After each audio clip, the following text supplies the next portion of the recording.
اللہ کرے کہ یہ محاورہ غلط ثابت ہو اور ہم دنیا کو باور کروانے میں کامیاب ہو جائیں کہ بھلے ہم نے مدرسوں کی کوکھ میں پرورش پائی ہو، لیکن اللہ کے فضل سے ہم دماغ اور فکر وہی رکھتے ہیں جو اسلام کے آبا کی فکر ہے۔ لیکن یہ ثابت کرنا پڑے گا، صرف کہنے سے نہیں ہوگا، یہ صرف اسٹیج بازی سے نہیں ہوگا، یہ صرف ایک دوسرے کی پگڑیاں اچھالنے سے نہیں ہوگا، یہ صرف گروپنگ سے نہیں ہوگا، یہ پریکٹیکل چیز ہے، پریکٹیکل طور پر ہی ثابت کی جا سکتی ہے۔ اللہ کرے کہ اسلام کا درد ہمارے سینوں میں اس طرح سے سما جائے کہ ہم چھوٹی چھوٹی چیزوں سے اوپر اٹھ کر صرف اسلام کے نمائندے بن سکیں، اور جس دن ہم نے یہ کام کر لیا گویا کہ اللہ کے دین کی کوئی خدمت کی۔ اور جب تک ہم چھوٹی چھوٹی چیزوں میں الجھے رہیں گے، سچائی یہ ہے کہ اپنا بھی نقصان کریں گے، اپنے مذہب کا بھی نقصان کریں گے۔ اللہ ہمارے شعور بیدار فرمائے۔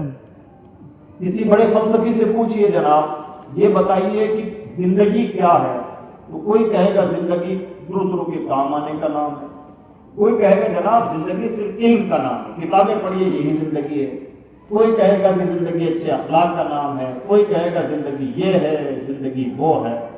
سب کے فلسفے ایک طرف، اللہ کی کتاب فرماتی ہے کہ زندگی بچوں اور بڑوں کا کھیل، اور سچائی یہ ہے کہ اللہ کی کتاب جو فلسفہ پیش کرتی ہے وہ سب سے بڑا فلسفہ ہوتا ہے۔ آج مانے کل مانے یا نہ مانے، سچائی یہ ہے کہ قرآن نے جو کہہ دیا وہ لوہے کی لکیر ہے، اللہ کی کتاب نے جو لائن پیش کر دی وہ سب سے بڑی لائن ہے۔ جتنی اچھل کود، اچھائیاں برائیاں، بڑے بڑے لوگ پیدا ہوئے اس دنیا میں، بڑے بڑے مہارتی جنہیں لگتا تھا کہ ہم بہت کچھ ہیں، ہم نظام بدل دیں گے، ہم کائنات کا نقشہ تبدیل کر دیں گے، ہم آئیں گے تو اچھے دن آ جائیں گے، ہم کرسی سے ہٹیں گے تو برے دن آ جائیں گے، جانے کیا کیا کتنے اہلے گہلے باولے اچھے برے نیک وقت آتے جاتے رہتے ہیں۔ یہ زمین یوں ہی چلتی ہے، بڑے بڑے لوگ زیر زمین دفن ہو گئے، خاک بن گئے، اللہ کی کائنات کا نظام یوں ہی چلتا تھا، یوں ہی چلتا رہا ہے، رہے گا۔ بہت بڑے بڑے لوگ آتے ہیں چلے جاتے ہیں، ہاں سب سے بڑا فلسفہ، سب سے بڑی بات وہی جو اللہ کے کلام کا ہے، اور وہ بات کیا ہے؟ دنیاوی زندگی بچوں اور بڑوں کا کھیل ہے، لہو و لعب، یہ ہے اصل سچائی دنیاوی زندگی۔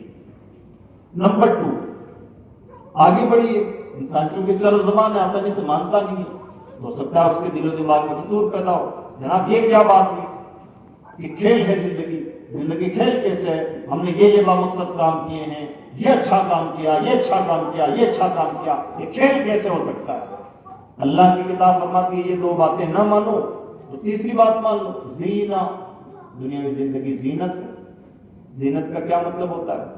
شریعت کی اصطلاح میں کچھ ٹرمز بولی جاتی ہیں، ایک ٹرم ہے ضرورت و حاجت، اور ایک ٹرم ہے زینت۔ ضرورت وہ ہے جس کے بغیر کام نہ چلے، زینت وہ ہے جس کے بغیر کام اچھے انداز سے چل سکتا ہے، لیکن انسان نے اپنے اوپر کچھ ایکسٹرا لوڈ پال رکھا ہے۔ ضرورت محدود ہوتی ہے، زینت اینڈ لیس ہوتی ہے، اس کے لیے کوئی حد بندی نہیں۔ مثال کے طور پر 50 روپے کا کپڑا پہن لیجیے، ضرورت پوری ہوگی۔ کپڑے کا مقصد ہے بدن کو چھپا دینا، سردی گرمی سے بچانا، پردہ پوشی، یہ کپڑے کا مقصد ہے۔ 50 روپے میٹر کا کپڑا بھی یہی کام کرے گا، اور 1.5 لاکھ روپے میٹر کا کپڑا بھی یہی کام کرے گا۔ تو ضرورت ہے 50 روپے سے بھی پوری ہو جا رہی ہے، اور زینت پہ اتر آئیں تو 1.5 لاکھ بھی کم ہے۔ لاکھوں روپے کا کپڑا خریدیے، لاکھوں روپے میٹر کا کپڑا خریدیے، وہ سب زینت میں ہے، اور زینت کی کوئی انتہا نہیں۔ مکان کسے کہتے ہیں؟ اینٹ گارا چونا پتھر کا ایک نقشہ تیار ہو جائے جس میں چھت ہو، دیواریں ہو، گیٹ لگ جائیں تاکہ پردہ پوشی سردی گرمی سے بچ سکیں، یہ ہے مکان۔ اس میں کیا چاہیے؟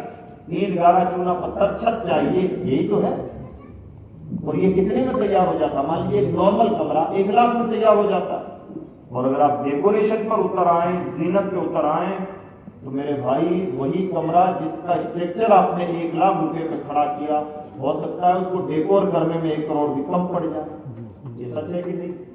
1 لاکھ میں ضرورت پوری ہو جا رہی، یہ ہے ضرورت، اور اس سے آگے جو بھی پڑھ رہے ہیں وہ ہے زینت۔ ضرورت محدود ہوتی ہے، زینت لامحدود ہوتی ہے۔ اسلام ضرورت کی باتیں کرتا ہے، زینت کی باتیں۔ اسلام سادگی کا مذہب ہے، تکلفات کا مذہب نہیں۔ ضمن بات آئی تو عرض کر دیتا ہوں، ہمارے یہاں سنتوں میں بھی بہت تکلفات ہو گئے، بنا میں سنت ہم جانے کیا کیا چیزوں کو رواج دیتے جا رہے ہیں۔ آج ہمارے دسترخوان کو دیکھ لیا جائے، مہمان نوازی کرنی ہے، ایک انسان کو کھانے کے لیے کیا چاہیے؟ حضور کا طریقہ تو کھجور اور پانی ہوا کرتا تھا، اس سے آگے بڑا گھر میں جو مہیا ہے وہ حاضر کر دیا گیا۔ ہم جانتے ہیں کہ ایک انسان کیا کھا سکتا ہے، لیکن پھر بھی 50 طرح کے ڈشز سجا رہے ہیں۔ یہ سب زینت اور تکلف کے دائرے میں آتا ہے، سنت سے اوپر کی چیزیں۔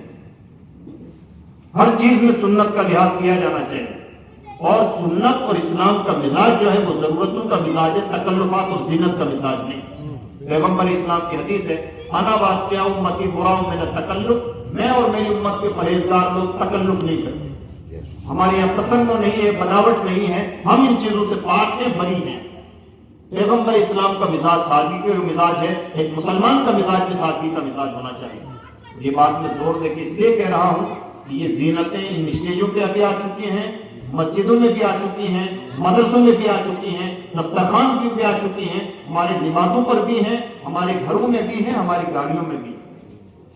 اس لیے ان سب چیزوں سے ہم سب کو اپنے آپ کو اوپر اٹھانے کی کوشش کرنی چاہیے۔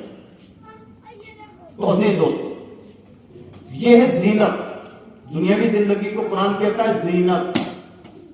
اگر لہو لعب سے آگے بڑھے تو دنیاوی زندگی کیا ہے؟ زینت ہے، ضرورت نہیں ہے۔ زینت اینڈلیس چیز ہے، ضرورت محدود چیز ہے۔ یعنی ہم جتنی بھی زندگی جی رہے ہیں، ہم جب ٹھنڈے دل سے غور و فکر کریں گے تو ہم یہ پائیں گے کہ سچ مچ قرآن نے وہی نفس پکڑی ہے جو ہماری سب سے کمزور نفس تھی۔ ہم تو پریشان اس لیے ہیں کہ زینت کے چکر میں ہیں۔ کسی غریب کی شادی نہیں ہو پا رہی، جناب بڑا ترس کھانے کے لائق آدمی ہے، غریب کی شادی نہیں ہو پا رہی ہے، جناب ترس کھانے کے لائق نہیں، دراصل غریب امیروں کی نقالی کر رہا ہے اس لیے شادی نہیں ہو پا رہی ہے، ورنہ غریب کی بھی شادی کا انتظام اللہ رب العزت فرماتا ہے۔ کوئی غریب ہے، اس کا دسترخوان چھوٹا نہیں ہے، پریشانی یہ ہے کہ غریب امیروں کی نقالی کر رہا ہے، افواہ ہنس کی چال چل رہا ہے اور اپنی چال بھول جا رہا ہے، اس لیے پریشانیاں کریٹ ہو رہی ہیں۔ ہم نے غریبی اور امیری کی ڈیفینیشن ہی چینج کر ڈالی ہے، اس لیے پریشانیاں پیدا ہو رہی ہیں۔ غریب اگر اپنے غریبے پر شاکر و صابر رہے اور امیر ناز نخوت سے اور تکلفات سے بری ہو جائے، اتنا خوبصورت معاشرہ بن جاتا ہے۔ اسلام ایسا ہی معاشرہ تشکیل دینا چاہتا ہے۔ یہ پریشانیاں ہماری خریدی ہوئی پریشانیاں ہیں، اللہ کی طرف سے پریشانیاں مسلط نہیں۔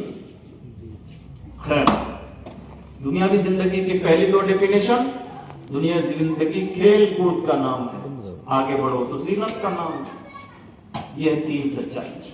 اس سے بھی آگے بڑھ لو تو دنیاوی زندگی کیا ہے؟ تفاخر بینکم۔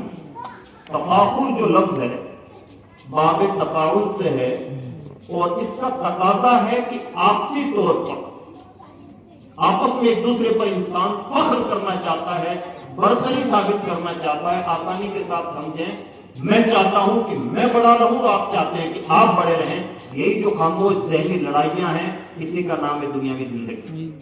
میں بڑا حضرت کہ آپ بڑے حضرت، بس اسی حضرت و حضور کی لڑائی کا نام ہے دنیاوی زندگی۔ میں زیادہ امیر کہ آپ زیادہ امیر، آپ نے اپنا مکان اس طرح سے ڈیکور کیا ہے تو میں آپ کے سامنے اپنا مکان اس طرح سے ڈیکور کروں گا، اسی لڑائی کا نام ہے دنیاوی زندگی۔ آپ نے اتنے لاکھ کی گاڑی خریدی ہے تو میں اتنے لاکھ کی خریدوں گا۔ اگر مان لیجیے آپ نے برج خلیفہ بنایا ہے تو ہم ایسا اسٹیڈیم تعمیر کریں گے۔ اگر آپ کے ناز نخروں کا بے ایمانی کا یہ عالم ہے تو ہماری بے ایمانی کا یہ لیول ہوگا۔ اگر آپ نے ایسا شہر بنایا تو ہم ایسا شہر بنائیں گے۔ یہ جو تفاخر میں مرے جا رہے ہیں اور آج کی تاریخ میں ذلیل ہو رہے ہیں، اسی ذلت کا نام اور اسی تفاخر کا نام ہے دنیاوی زندگی۔ یہ کوڑیوں کے نام عزت بنی ہوئی ہے، جن کا اپنا پروٹیکشن بھی نہیں ہو پا رہا ہے اور نہ دنیا میں عزت کما پا رہے ہیں اور آخرت میں بھی ذلت جن کا مقدر ہے۔ اسی تفاخر نے انسانیت کو برباد کیا ہے اور یہی چھوٹے لیول سے بڑے لیول تک برباد کر رہا ہے۔ ایک بادشاہ نے ایسا محل بنایا تھا، اس کے مقابلے میں آتا ہے الگ ٹائپ کا محل بناتا ہے۔ اور یاد رکھیے، فخر کرنے والے، یہ جو تفاخر کی لڑائیاں لڑنے والے ہیں، زندہ کوئی نہیں رہتا۔ نہ تاج محل بنانے والا زندہ رہتا ہے، نہ لال قلعہ تعمیر کرنے والے کا نام زندہ رہتا ہے۔ دیر سویر سب کو ذلیل ہونا پڑتا ہے، سب کے ناموں پر کالک پوش دی جاتی ہے، سب کے ناموں کو ہلکا کیا جاتا ہے، سب کی مذمتیں ہوتی ہیں۔